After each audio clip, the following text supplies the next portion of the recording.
इनसे पूछिए, आपने नेहरू को जो पंजाब की सीधी वोट कितना था? मैं तो अपने खर्चे में वहां से आ रहा हूँ। धन्यवाद मैं अपने खर्चे से वहां से आ रहा हूँ। सभापति जी।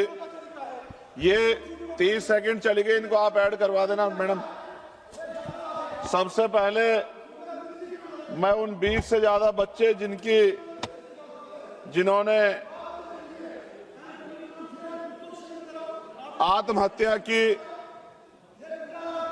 नीट की इस व्यवस्था से पेपर लीक जो हुआ उसके कारण मैं उनको आदरांजलि पेश करता हूं और उनके परिवारों को प्रकृति संबल दे ऐसी कामना करता हूं। और जब मैं बात शुरू कर रहा हूं तो ये कहूंगा कि अच्छा लगेगा अगर देश के प्रधानमंत्री उन बच्चों को के परिवारों को बुला के संबल दें, उनके दुख को सुने। सभापति जी, आज देश का छात्र पूछ रहा है क्या उसकी सफलता उसकी मेहनत तय करेगी या पेपर लीक गिरोह। कहा जाता है कि मेहनत का फल मीठा होता है, लेकिन आज छात्र पूछ रहा है कि पहले यह तो तय कर दीजिए कि मेहनत का फल मिलेगा भी या नहीं मिलेगा। वह किताब से कम और मोबाइल के नोटिफिकेशन से ज्यादा डरता है कहीं फिर से पेपर लीक, परीक्षा रद्द या दोबारा परीक्षा खबर ना आ जाए। सरकार कहती है सब नियंत्रण में है, लेकिन अगर ऐसा है तो बार बार व्यवस्था विफल क्यों हो रही है। परीक्षा देने वाले छात्रों की पहचान आधार, बायोमेट्रिक और कई स्तर की जांच से होती है, फिर भी प्रश्न पत्र सुरक्षित नहीं रह पाता।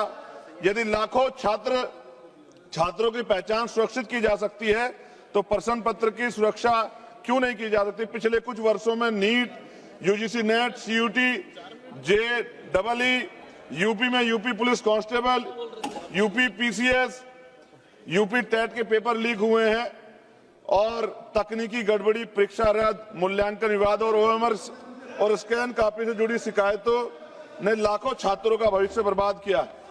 जब नॉर्मलाइजेशन के आधार पर छात्रों का भविष्य तय किया जाता है तो रो स्कोर, प्रयुक्त फार्मूला का स्कोर कार्ड पूरी पारदर्शिता से उपलब्ध कराए जाने चाहिए। चयन के गणितीय प्रक्रिया गोपनीय रखने का कोई औचित्य नहीं है। पारदर्शिता विश्वास पैदा करती है जबकि गोपनीयता संदेह। मैं शिक्षा मंत्री के इस्तीफे का भी उल्लेख करना चाहता हूं। छात्रों से क्षमा मांगने के बजाय उन्होंने लिखा कि छात्रों को भ्रम के कुचक्र में नहीं फंसाना चाहिए। मैं पूछना चाहता हूं, भ्रम में छात्र हैं या बार बार विफल होने वाली व्यवस्था। इस पेपर लीक और भर्ती घोटाले के विरोध में 20 तारीख को जो छात्र सड़क पर उतरे थे, मैं स्वयं उस आंदोलन में मौजूद था। लाठी और आंसू गैस गोले चले, बच्चे पानी मांग रहे थे। उन्हें देखकर मुझे शहीद आजम सरदार भगत सिंह जी की भूख हड़ताल याद आई। और मेरे आज भी याद है जब अंग्रेजों से वो पानी मांग रहे थे तो अंग्रेज दूध दे रहे थे। उस दिन पानी नहीं मिला, उल्टा लाठियां मिली, आंसू गैस के गोले मिले। सभापति जी, बच्चे धुएं में अपनी सांस नहीं ले पा रहे थे।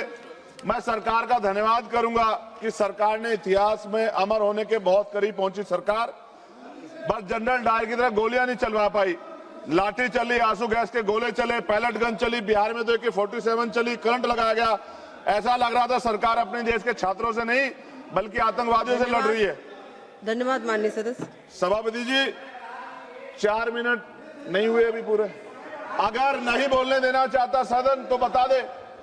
यहाँ 15-15 मिनट लोगों ने बोला, आप तय कर लो, कोई तो नियम होगा।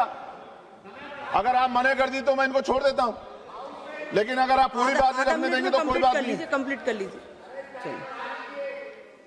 सभा की कार्यवाही कल दिनांक 29 जुलाई 2026 को 11 बजे तक के लिए स्थगित की जाती है।